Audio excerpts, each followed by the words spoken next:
Cedric Washington was 44 years old, made $71,000 a year as a public school principal, and on a Tuesday afternoon at 4:15 p.m., his world was cleaved in two by a single, innocent question. He was in the living room of his modest Westview bungalow, a home filled with the scent of lemon cleaner and the quiet hum of the refrigerator. His daughter Jade, 9 years old with bright, curious eyes and hair full of beaded twists that clicked softly when she moved, was sitting on the floor surrounded by the contents of a dusty shoebox. It was the box of mismatched, unofficial photos, the ones that never made it into the pristine Leerwanderdat's, the once leather-bound albums at her grandfather's estate. Jade picked up a 5x7 print, its glossy surface smudged with small fingerprints. It was from her cousin's baptism 7 years ago. The photo showed a corner of a church pew, a slice of a stained glass window, and a group of smiling family members. Her Aunt Chloe, her Uncle Marcus, her grandmother, and in the center, her mother, Amara, radiant and beautiful, holding a baby. But the edge of the photo was a harsh, straight line. It cut right through a man's dark suit jacket, bisecting a shoulder and a sleeve. A sliver of a dark brown hand with a simple gold wedding band was visible, resting on Amara's arm. Jade tilted her head. Her voice was clear, unfiltered, and utterly devastating. "Daddy?" she asked, looking up at him, her expression one of pure, logical confusion. "Where did you go?" Cedric looked at the photograph. He didn't need to see the whole picture. He was there in the ghost of that cropped sleeve. He remembered that day perfectly. He was the baby's godfather. He had been standing right next to his wife, his arm around her, a proud smile on his face. In the official family portrait, the one framed in a $500 silver frame on his father-in-law's mantel, he was not there. He had been surgically removed. For 10 years, he had been the subject of 1,000 tiny cuts, a slow and systematic erasure. He had absorbed every single one in silence, for the sake of peace, for the memory of his wife. But hearing the evidence of his own disappearance voiced by his daughter, seeing the confusion in her beloved face, was not a small cut. It was a chasm opening up right there on the $70 area rug from Target. For the first time, the quiet pain had a voice, and it sounded like his little girl. He had spent a decade being told, in the politest, the most surgically precise ways, that he did not belong. Now, he had to wonder, had he been so quiet for so long that he was starting to disappear even to himself? What happens when a man is erased so thoroughly that his own child has to ask where he went? The question hung in the quiet air of the bungalow, more damning than any accusation. 10 years earlier, none of this had seemed possible. Life with Amara was loud and bright and full. Cedric was a 34-year-old history teacher at a public high school, making $42,000 a year and loving every minute of it. Amara was a brilliant corporate lawyer on the fast track, her laughter echoing through their small rental house in Grant Park. They had a 2008 Honda Accord with a dent in the passenger door, $73,000 in student loan debt, and a love that felt like the only real currency in the world. They cooked together, danced in the kitchen to old soul records, and spent Saturdays volunteering at a community garden. Their life was a mosaic of small, joyful, inexpensive moments. Amara's family was another world. Her father, Harlan King, was a real estate magnate who operated out of a glass tower in Buckhead. He lived in a sprawling, 8,000 square foot modern mansion on a manicured acre of land, a property valued at over $2.4 million. It was a house of silent, recessed lighting, white marble floors, and art that was chosen by a consultant for its investment value. Harlan was a tall, imposing black man who wore $8,000 custom suits and a $25,000 Patek Philippe watch. He spoke in a low and measured voice that made pronouncements, not conversation. From the beginning, Harlan's assessment of Cedric was clear, though never spoken aloud. He saw a man who was kind, decent, and utterly lacking in ambition.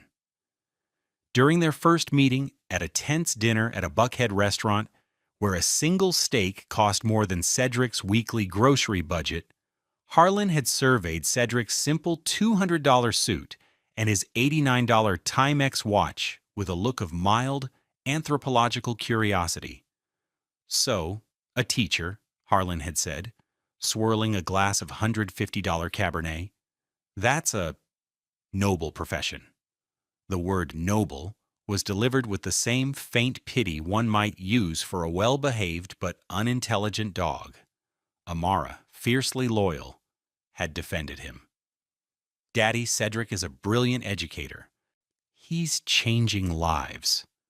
Harlan had smiled, a thin, bloodless motion of his lips. "Of course, darling. Every society needs its functionaries." Cedric had felt the sting but chose to ignore it. He loved Amara, and Harlan was a part of the package. He believed his character, his devotion to Amara, would eventually win the old man over. He had no idea how wrong he was. Harlan didn't want a son-in-law to win him over. He wanted a subsidiary to acquire, another asset to add to his portfolio. Cedric, with his teacher's salary and his belief in public service, was a liability on the family balance sheet. The first official act of erasure happened 6 months after the wedding. It was Christmas. Harlan had hired a well-known Atlanta photographer for a family portrait session at the estate. The fee was $3,000 for a 2-hour session. Cedric stood proudly next to Amara, his hand on the small swell of her pregnant belly. He felt, for a moment, like he was finally being framed as part of the family. The Christmas card arrived a week later. It was printed on thick, expensive cardstock that probably cost $5 per card. On the front was the family portrait. Harlan and his wife Diana seated, their other children and their spouses standing behind them, and Amara, standing alone, glowing and pregnant. Cedric was gone. Not just out of focus in the background, he was completely digitally excised. The crop was so clean, you couldn't even tell someone was supposed to be there. When Amara saw it, her face went white with fury. She called her father immediately, her voice trembling. "Daddy, where is Cedric? For why did you cut my husband out of our family Christmas card?" Harlan's voice was smooth, unbothered. "Darling, it was a simple matter of composition. The photographer said the shot was more balanced with an odd number of people standing. It's just a photograph. Don't be so dramatic." "He is my husband. I am carrying his child. And we all love you for it," Harlan said, his voice dripping with condescension. "Don't make this into something it isn't. I'll see you on Christmas Eve." He hung up. Amara was sobbing, a mixture of rage and humiliation. Cedric held her, his own heart a cold, heavy stone in his chest. "It's okay, baby," he whispered, though it wasn't. "It's not worth fighting over. He's a stubborn old man. We know what's real." For the sake of his pregnant wife's peace, he buried his own anger. It was the first of many such burials. He was choosing his marriage over his pride, a calculation that seemed right at the time.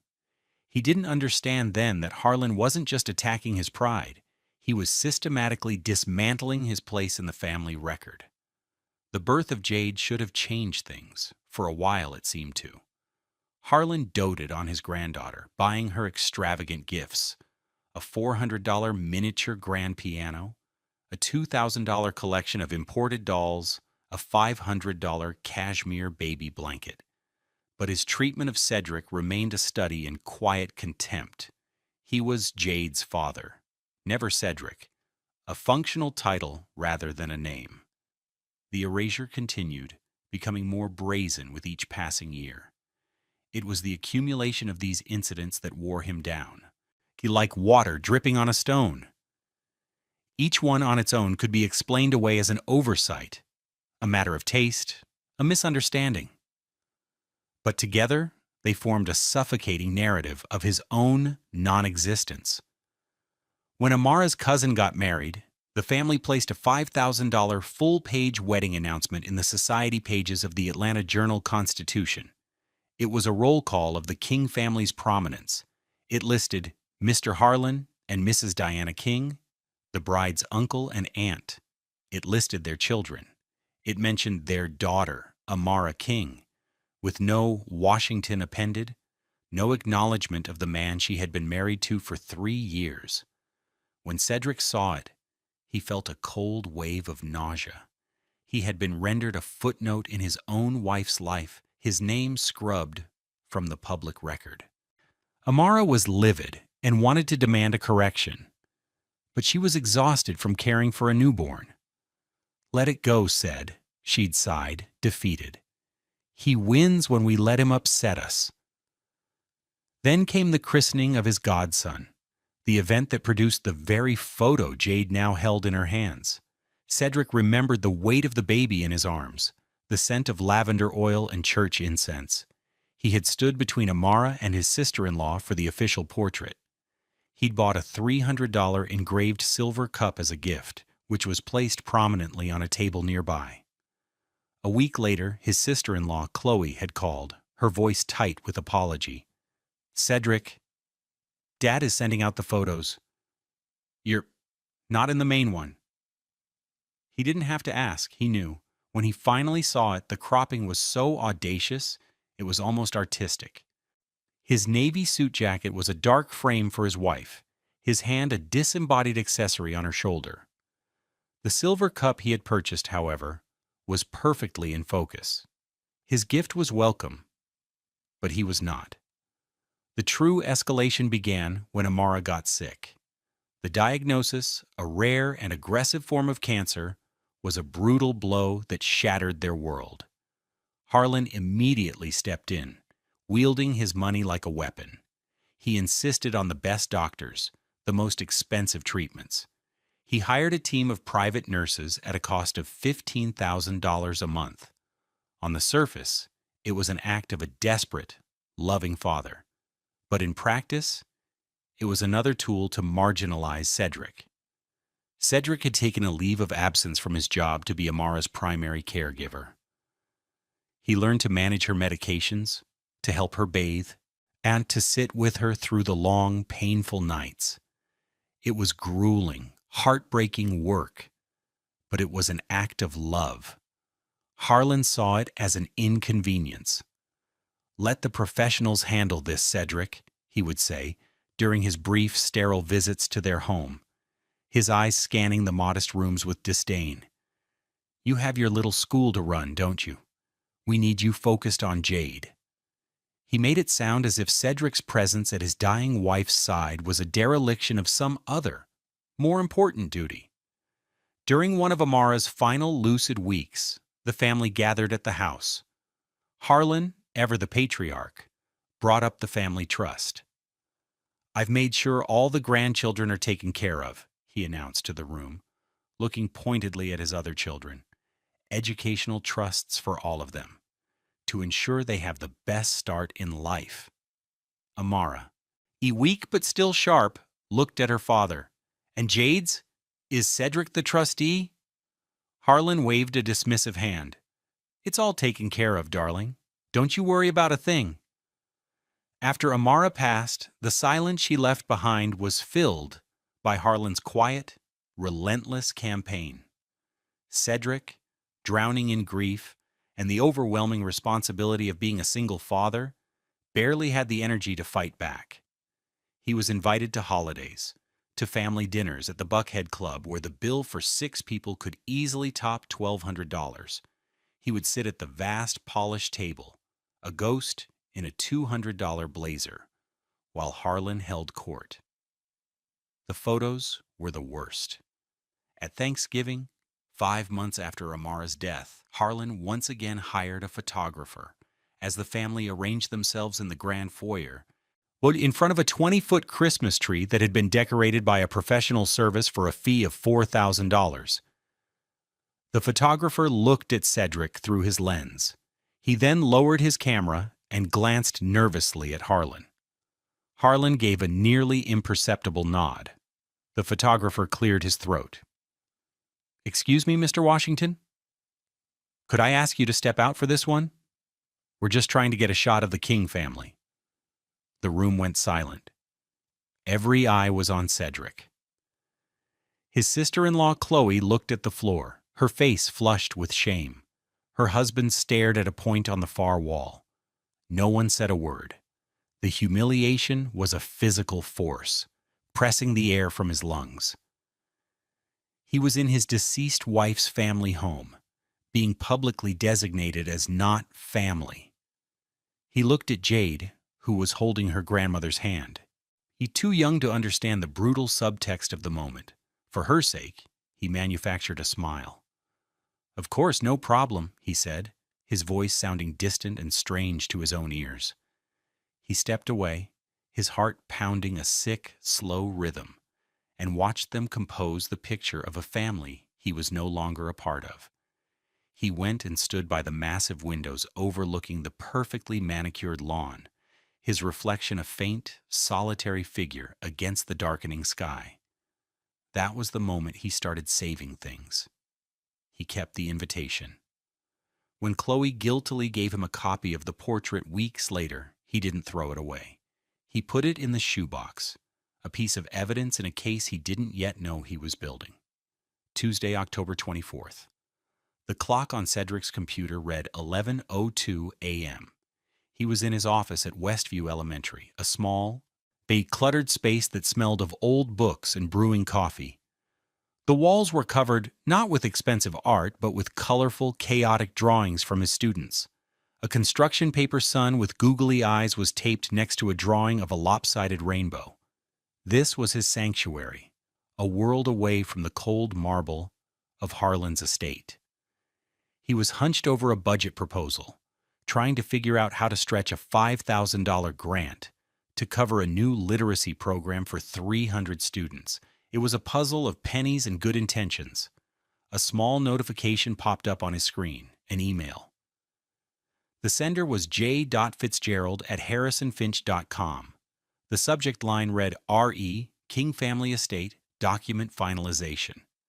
He didn't recognize the name or the law firm. He assumed it was sophisticated spam, another attempt to fish for information.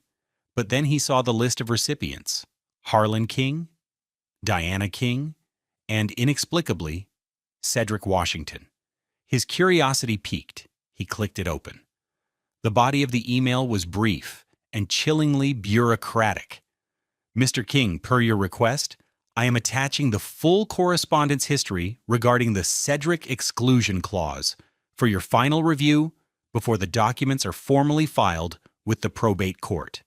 Please confirm all instances of formal omission have been properly documented as per your directives. Best, James Fitzgerald Associate, Harrison and Finch, LLP." Cedric's blood ran cold. The Cedric exclusion clause. It had a name. It was a formal, legal thing. His erasure wasn't just a series of petty social slights. It was a premeditated, documented strategy. His hand trembled as he moved the cursor over the attachment. KFE_correspondence_master.pdf, 112 pages. He clicked. The document opened. It was a scanned compilation of a decade of communication. Emails, internal memos, signed directives, all on the letterhead of Harrison and Finch, a prestigious firm whose partners billed at over $1,000 an hour. It was a meticulous, chronological record of his own deletion. June 2014. Memo from Harlan King to Sterling Harrison. Subject: Holiday Communications. Sterling, please ensure all future holiday cards and announcements feature the family portrait. The approved version is attached. The version with C. Washington is to be deleted from the files. March 2016, email from Harlan King. Regarding the AJC announcement for the wedding, my daughter is to be listed as Amara King, no surname hyphenation. Her spouse is not to be mentioned. September 2017. Directive signed by Harlan King. For the purposes of the King Family Trust, the beneficiary, Jade King, will have her educational fund administered solely by myself. Her temporary guardian, C. Washington, will have no access or signatory authority. Draft the language to ensure this is ironclad. Page after page, the cold, legalistic language piled up, each sentence a new layer of betrayal. It detailed the instructions for cropping photos, for drafting announcements, for structuring financial instruments to wall him off completely. He saw his own life reflected back at him through the lens of his father-in-law's malice. The family vacations he wasn't invited on, or the charity events where his name was scrubbed from the list of hosts. It was all there, in black and white, time-stamped and initialed. The final pages were the most brutal. They contained drafts of Harlan's will and the legal architecture of the estate. In every clause related to Amara's lineage, he was referred to not by name, but as the widower, or the child's current guardian, a temporary legal status, as if he were a foster parent who could be dismissed at any time. Harlan had spent a fortune, tens of thousands of dollars in legal fees, all meticulously billed, to build a fortress of paper and ink to keep him out. Cedric leaned back in his worn, 10-year-old office chair, a $200 piece he'd bought from Office Depot. The room felt suddenly small, the air thick and unbreathable. Rain began to streak against the window pane, the gray light matching the sudden void inside him. It wasn't just that Harlan disliked him. It was that he had worked, with methodical, quiet diligence, to erase any formal evidence that Cedric Washington had ever been married to his daughter, that he was the father of his own child. The shoebox in his closet wasn't just a collection of slights. It was the counter-evidence to a decade-long conspiracy. The young, clueless associate at the law firm had made a mistake. He had accidentally copied the subject of the clause onto the email. In his haste to please a powerful client, he had handed the victim the entire case file. The first test came that very evening. At 7:32 p.m., as Cedric was helping Jade with her math homework at their small kitchen table, his phone buzzed. The caller ID flashed, Harlan King. For a second, Cedric's entire body tensed. He wanted to scream, to confront him, to read the cold, damning sentences from the PDF aloud. But a strange, cold calm settled over him instead. He had the truth now, all of it. And the truth was a shield. He let the call go to voicemail and took a deep breath. A minute later, his phone pinged with a voicemail notification. He played it after Jade went to bed, holding the phone to his ear in the darkened living room. Harlan's voice was as smooth and untroubled as ever. Cedric, just calling to check in on my favorite girl. Listen, Diana and I are hosting a small family dinner this weekend, Saturday night at the Buckhead Club. We'd love for you and Jade to be there. Let me know. The casual warmth of it, the pretense of familial affection, was grotesque. The Buckhead Club, with its $200 a plate dinners and strict dress code, was another one of Harlan's stages. Cedric looked at the glow of his laptop screen where the 112-page document was still open. The Cedric exclusion clause. He closed his eyes, the words searing themselves into his mind. Then he picked up his phone and texted back. A wave of nausea rolled through him as he typed the lie. Harlan, thank you. That's very kind. We would be happy to join you. The reply was instantaneous. Wonderful. Playing dumb was the hardest thing he had ever had to do. It was an act of supreme self-control, a performance for an audience, of one who had no idea he was being watched. Every interaction for the next 2 weeks was laden with a sickening, dramatic irony. Cedric knew everything, and Harlan knew nothing of his discovery. The dinner on Saturday was an exercise in surreal tension. Cedric wore his best suit, the same one he'd worn to Amara's funeral. It had cost him $400, a major expense at the time. He sat across from Harlan, who was wearing a new Rolex, likely worth upwards of $30,000, and pontificating about a recent $12 million commercial real estate deal he'd just closed. "You see, Cedric," Harlan said, gesturing with a fork, "the key is to build things that last, a legacy, something tangible that you can pass down. I'm sure you feel that, in your own way, with your school." Cedric met his gaze across the table. He thought of the file on his computer, the tangible legacy of hate Harlan had been building. He managed a small, tight smile. "I do, Harlan. Legacy is very important." His sister-in-law, Chloe, who sat next to him, seemed to sense a shift. She'd always been the most sympathetic of the siblings, though her sympathy never translated into action. She was trapped in her father's financial orbit, her lifestyle dependent on his approval. "Are you okay, Ced?" she whispered while Harlan was distracted by the wine steward. "You seem quiet tonight." "I'm fine, Chloe," he said, his voice even. "Just a long week." He was becoming a very good liar.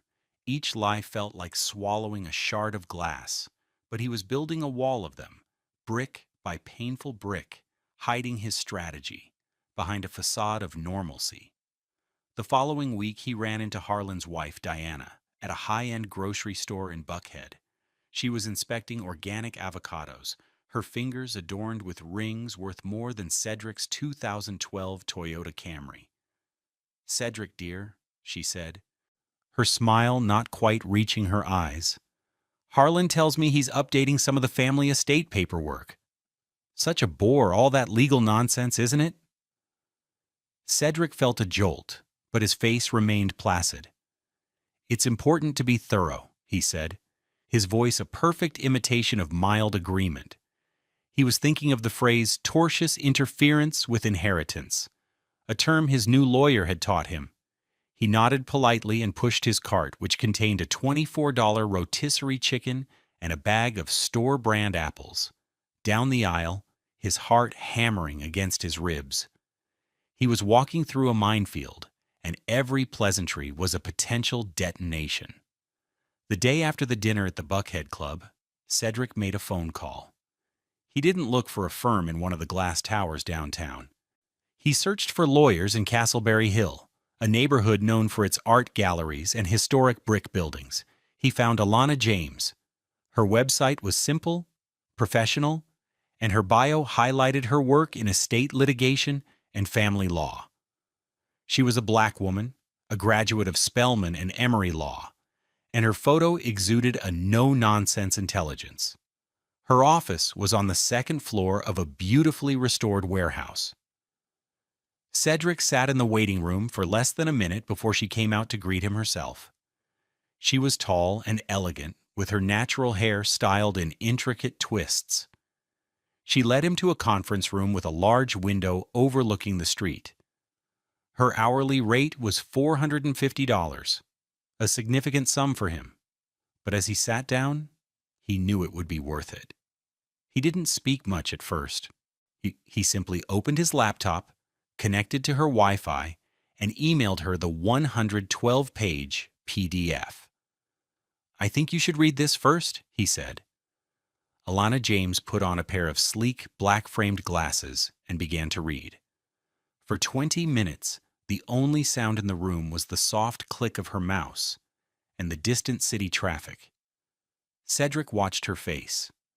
Her expression, initially neutral, slowly hardened into a look of focused, cold anger.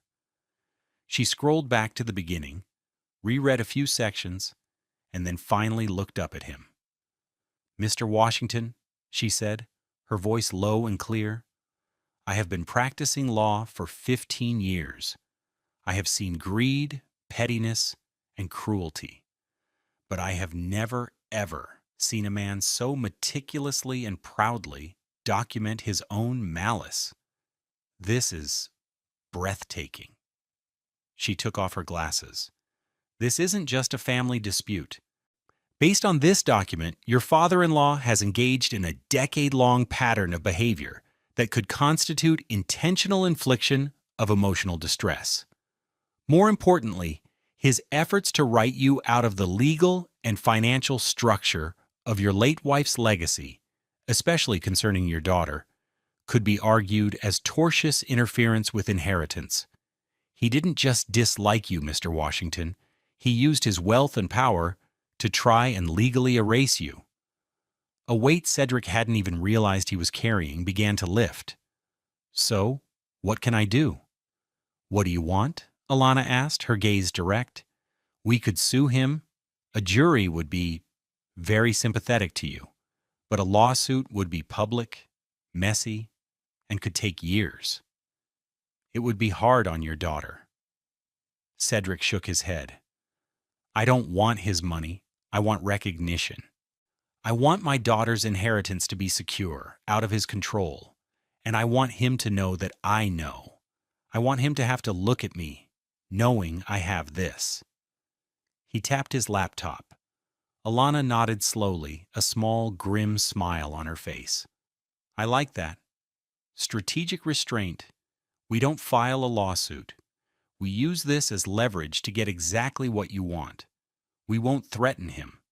We will simply inform his legal counsel that we are in possession of this document. The mere existence of this file in our hands makes his entire estate plan vulnerable. His lawyers will understand the liability. They will advise him to settle and to do it quickly and quietly. She continued, but we can make our position even stronger. Do you have any of your own records? That night, Cedric went into the attic of his bungalow. He pulled down a large, gray plastic tote labeled Amara. He opened it. Inside, preserved in the dry, still air, was his counter archive. He pulled out the cropped Christmas card from 10 years ago, the wedding announcement from the newspaper, the christening portrait with his ghost sleeve, the program from a charity gala honoring the King family, his name conspicuously absent from the host committee list, the Thanksgiving photo where he had been asked to step aside. He laid it all out on his dining room table, the one he and Amara had bought for $300 at a consignment shop. Each item was a paper cut to the heart. He worked late into the night, fueled by black coffee and a decade of suppressed indignation. He created a timeline, a dossier. On the left side of each page, he placed a copy of one of Harlan's directives from the PDF. On the right, he placed the corresponding piece of evidence from his shoebox. The email ordering him cropped from the Christmas card was placed next to the card itself. The memo to list Amara by her maiden name was next to the newspaper clipping. It was a perfect, damning diptyque of malice and its effect. He titled the dossier simply, A Decade of Erasure. 2013 to 2023. When he was finished, the sun was rising. He looked at the completed file, a thick, heavy stack of paper. It was the story of his invisibility, and it was about to make him seen.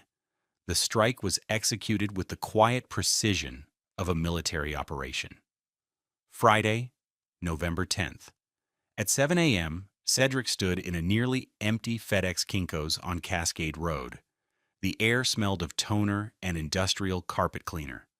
On the counter in front of him were two identical, crisp brown packages. Inside each was a pristine, spiral-bound copy of his dossier, A Decade of Erasure, and a flash drive containing the 112-page PDF. One package was addressed to his own attorney, Alana James. The second, larger one, was addressed to Mr. Sterling Harrison, senior partner, Harrison and Finch LLP, at his firm's Buckhead address. He paid the $87.50 for priority overnight shipping with signature confirmation. He did not feel anger or triumph. He felt only a profound, settling calm. He had released the truth into the world. It was no longer his burden to carry alone. By 9:15 a.m., he was back in his own world, the one that mattered. It was Principal's reading hour at Westview Elementary. He sat on a small child-sized chair in the school library, surrounded by a semicircle of rapt first graders. The book was a simple story about a lost star finding its way back to its constellation.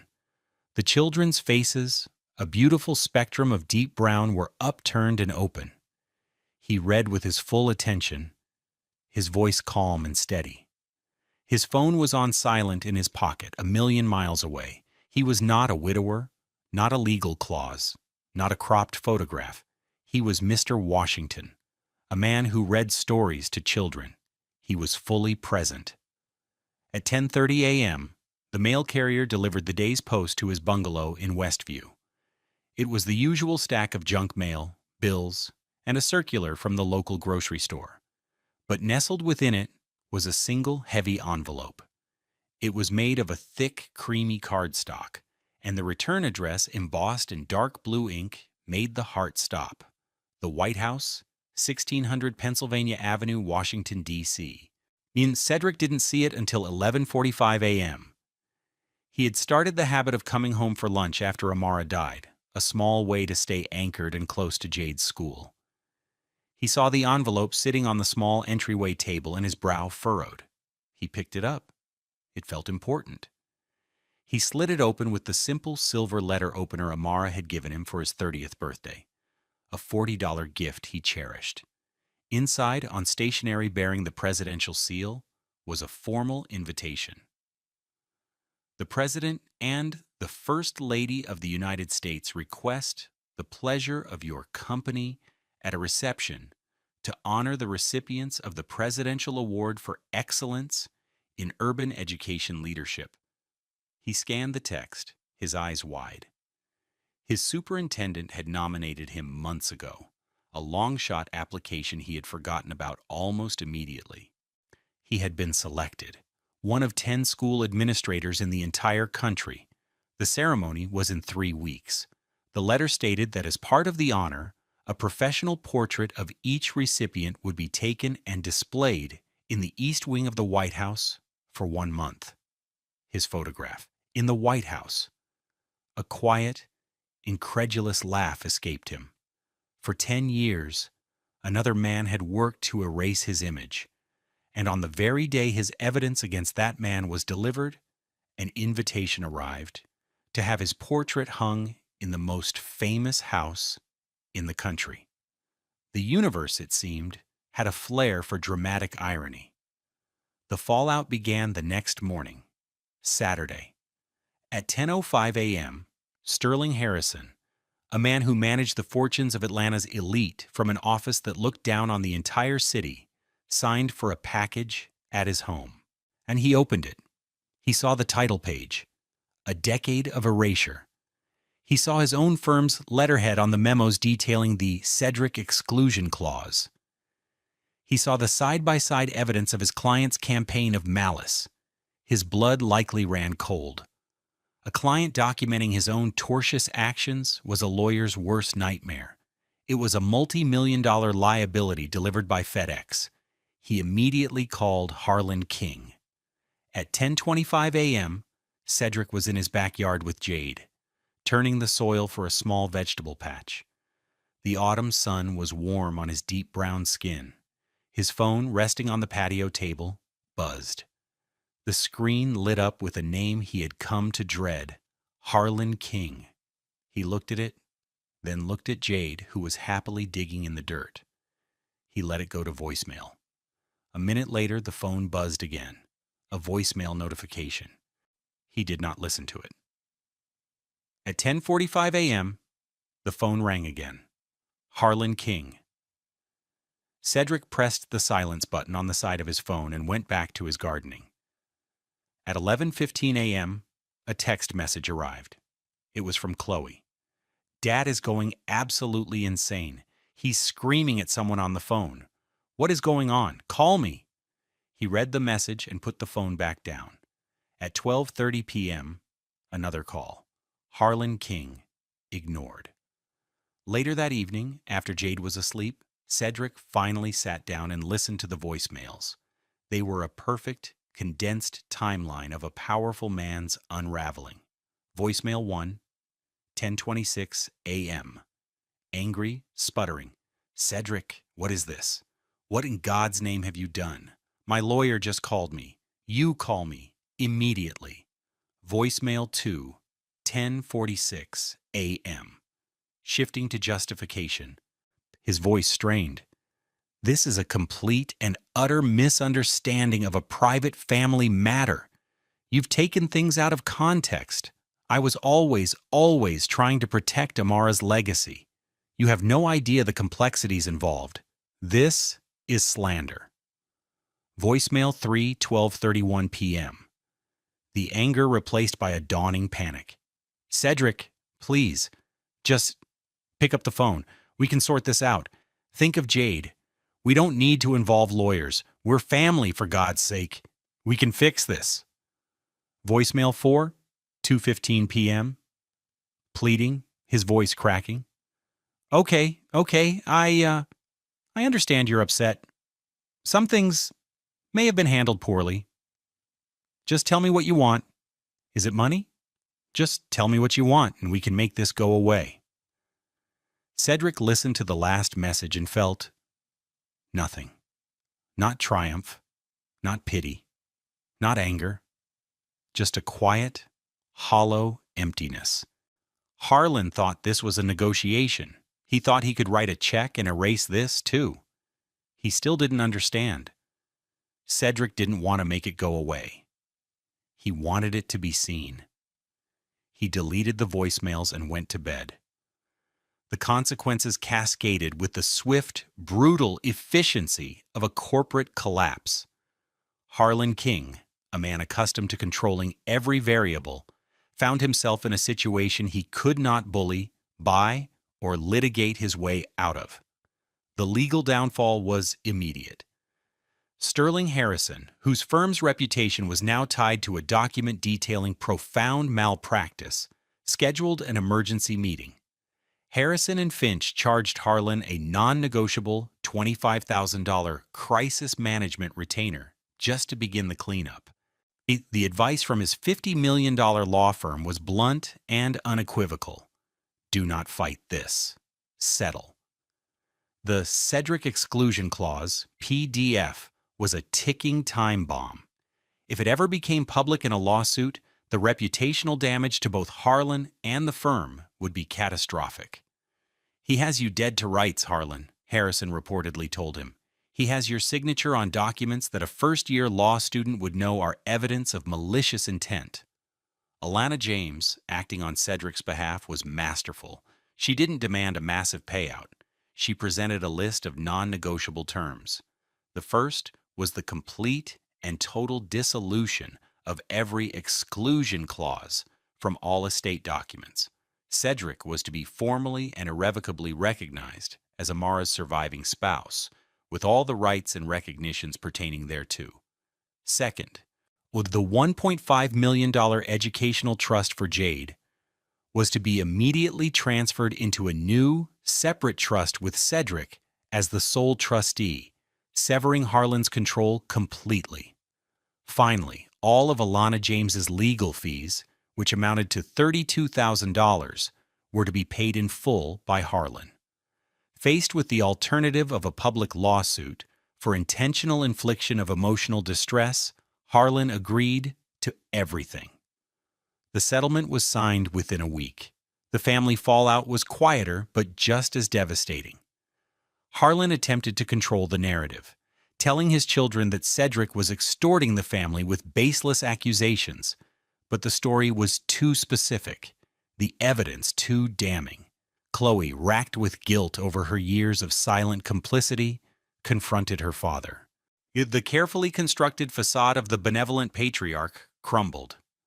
The weekly family dinners stopped. Holidays became tense, awkward affairs haunted by the ghost of what had been done. The King family, which had looked so perfect in its expensive cropped portraits, was fractured.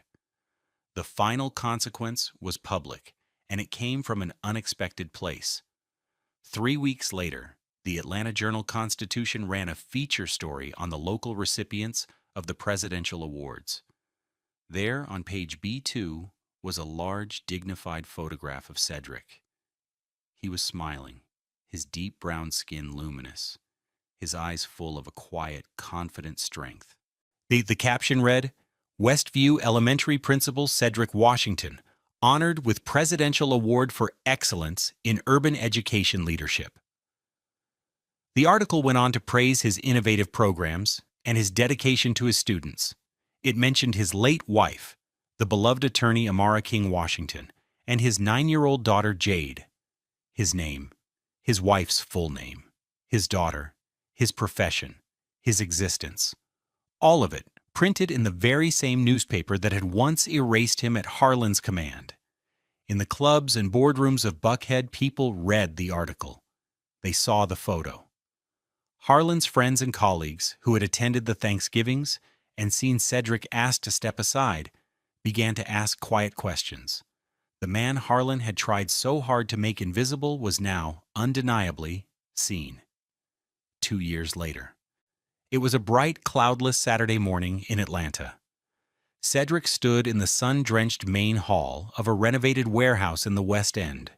The air, which once smelled of machine oil and dust, now smelled of fresh paint, new books, and possibility. Sunlight streamed through massive industrial windows, illuminating the bright, colorful murals painted by students. This was the Amara King Washington Urban Leadership Academy, a tuition-free charter school for middle schoolers from Atlanta's most underserved communities. Cedric had founded it, using a portion of the funds from the estate settlement, combined with his own relentless grant writing and fundraising. He was no longer a principal, he was a founder. He was building a legacy. Jade, now 11 and on the cusp of adolescence, ran up to him, her hair in long, elegant twists with amber beads at the ends that clicked softly. She was holding a piece of drawing paper. "I finished it, Daddy," she said. She handed him the drawing. It was a picture of their family, rendered in the earnest, heartfelt style of a child. On the right was her mother, Amara, with a beautiful smile and shimmering angel wings. In the middle was Jade herself, holding hands with both parents. And on the left was Cedric, drawn tall and proud, a warm smile on his face. She had used a rich, dark brown crayon for their skin, pressing down hard to make the color deep and true. There were no harsh lines, no empty spaces. It was whole. "This is us, Daddy," she said, her voice full of certainty. "All of us. Nobody's missing." Cedric felt a familiar thickness in his throat, but this time it was not from grief or humiliation. It was from a profound, overwhelming sense of peace. He knelt and hugged her tightly. "It's perfect, sweetie. Absolutely perfect." Later that day, he hung the drawing in his new office. On the wall, he placed 2 simple, identical black frames side by side.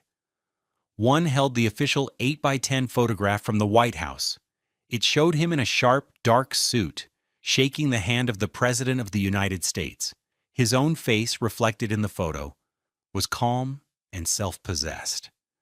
The caption on the brass plate read, "Cedric Washington, Presidential Award for Excellence in Urban Education Leadership." Next to it, in the other frame, he placed Jade's drawing. The leader of the free world and a child's crayon sketch, given equal weight, equal prominence. He stepped back and looked at them. For 10 years, Harlan King had operated under the assumption that presence was something he controlled, something that could be granted or revoked in a photograph, on a guest list, or within a legal document. He believed that if he didn't capture Cedric's image, he could nullify his existence. But Harlan was wrong. Presence isn't given. It's built. It's forged in the quiet, unglamorous moments, the late nights helping with homework, the afternoons spent turning soil in a garden, the patience of reading a story to a child who needs to hear your voice.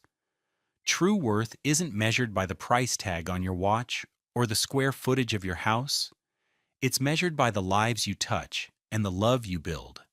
Harlan's world was a gallery of expensive, empty frames. Cedric's world was a single, priceless drawing, complete, and full of love. He had not been erased. He had been waiting quietly to be seen in the light that truly mattered. Have you ever felt invisible in a place where you should have been seen the most? Let us know your story in the comments below, because every story of finding your own light deserves to be heard. A few months after the academy opened, Cedric received a letter. It was from Harlan. The tone was different. No bluster, no justification. It was the writing of a diminished man. He apologized. He said he was ashamed. He asked if he could visit the school, perhaps make a donation. Cedric read the letter, folded it, and put it in a drawer.